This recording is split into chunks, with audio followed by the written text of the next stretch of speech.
Marriage government द्वारा approved marriage होती है। कोर्ट मैरिज का प्रोसीजर पूरी इंडिया में एक समान होता है। कोर्ट मैरिज इंडिया में स्पेशल मैरिज एक्ट के अंतर्गत आता है और इस एक्ट के अंतर्गत एक या अलग धर्म की स्त्री पुरुष अपने रस्मों और रिवाज से मैरिज ना करके कोर्ट में आकर मैरिज के लिए अप्लाई कर सकते हैं। तो सबसे पहला सवाल यह आता है कि इंडिया में कोर्ट मैरिज के लिए कौन एलिजिबल है। तो इंडिया में कोर्ट मैरिज के लिए हर एक सिटीजन एलिजिबल है, बशर्त कि वह कोर्ट के कुछ प्रोसीजर को और रूल को फॉलो करता है। जनरली इंडिया में मैरिज अपने रिलीजियस राइट्स और सेरेमनी के अकॉर्डिंग होती है। जब हम उनको फॉलो करते हैं तो हमारी मैरिज हो जाती है, मगर कोर्ट मैरिज के अंदर किसी भी तरह की कोई सेरेमनी नहीं होती, कोई राइट्स नहीं होते। आपको कोर्ट मैरिज का एक प्रोसीजर फॉलो करना होता है। जब आप इन कंडीशन को फुलफिल कर लेते हैं तो आप कोर्ट मैरिज के लिए एलिजिबल हो जाते हैं और यह कंडीशन स्पेशल मैरिज एक्ट के अंतर्गत बनाई गई है।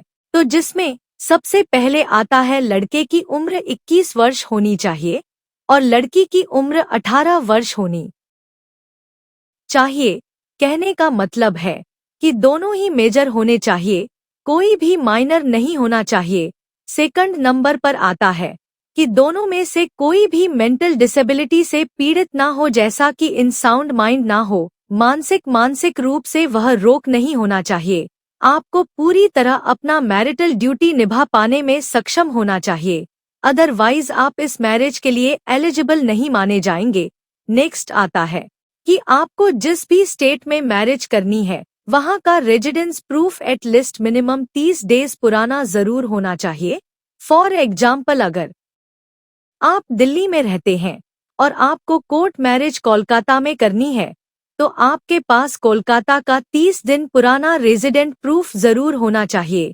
चाहे वह लड़की हो या लड़का, किसी एक का रेसिडेंट प्रूफ वाहन का जरूर होना चाहिए, 30 दिन पुराना। अब अगला आता है लड़का या लड़की का स्टेटस सिंगल होना चाहिए। दोनों में से कोई भी पहले से शादीशुदा नहीं होना चाहिए। अगर तो वह डाइवोर्स है तो उसके पास कोर्ट की डाइवोर्स डिग्री भी होनी चाहिए, या आप वीडियो होने चाहिए। पहले से कोई पति या पत्नी जीवित नहीं होना चाहिए। आप तभी कोर्ट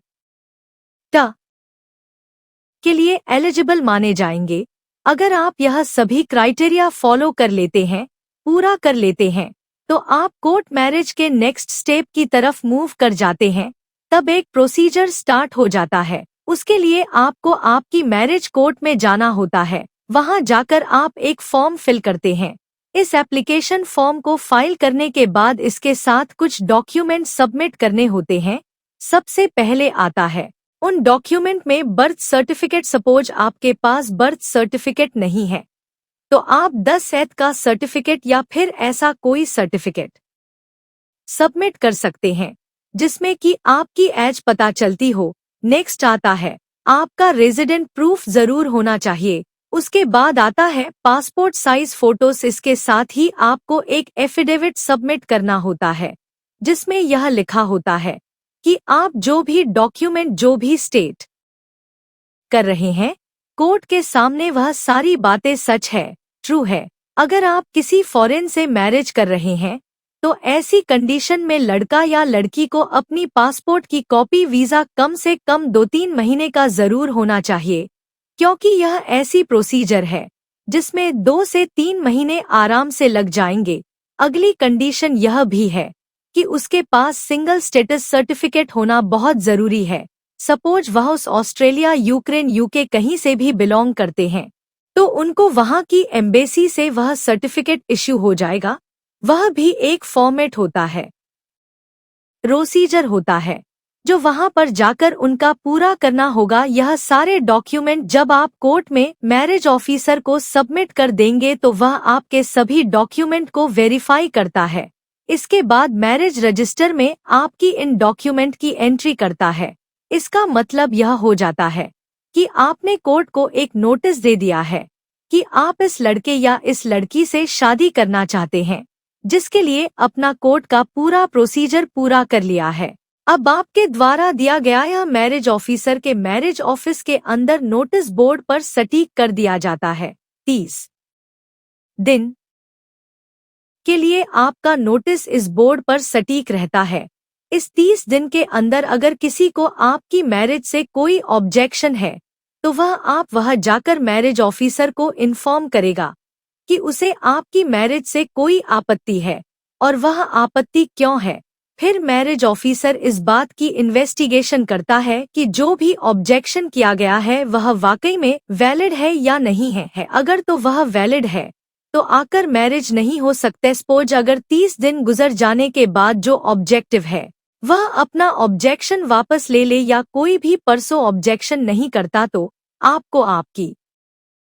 आपको अब मैरिज ऑफिसर अपने ऑफिस में बुलाता है और 3 गवाह की उपस्थिति में मैरिज ऑफिसर के सामने घोषणा पत्र पर सिग्नेचर किए जाते हैं। उसके बाद मैरिज ऑफिसर भी उसे पर हस्ताक्षर कर देता है और आपकी कोर्ट मैरिज का प्रोसीजर पूरा हो जाता है। तो यह था कि कोर्ट मैरिज कैसे की जाती है। अगर 30 दिन के अंदर जो भी ऑब्जेक्शन किया गया है मैरिज ऑफिसर को लिए लगता है कि वह वैलिड है तो आप इसके लिए एक स्टेप ले सकते हैं कि आप अपने डिस्ट्रिक्ट कोर्ट में जाकर उसके लिए एक अपील फाइल कर सकते। डिस्ट्रिक्ट कोर्ट का जो भी डिसीजन होगा वही फाइनल डिसीजन माना जाएगा। तो फ्रेंड्स, यह थी आज की हमारी वीडियो कोर्ट मैरिज के ऊपर। होप आपको वीडियो पसंद आई होगी। तो मिलते हैं अपनी अगली वीडियो में। Thank you very much.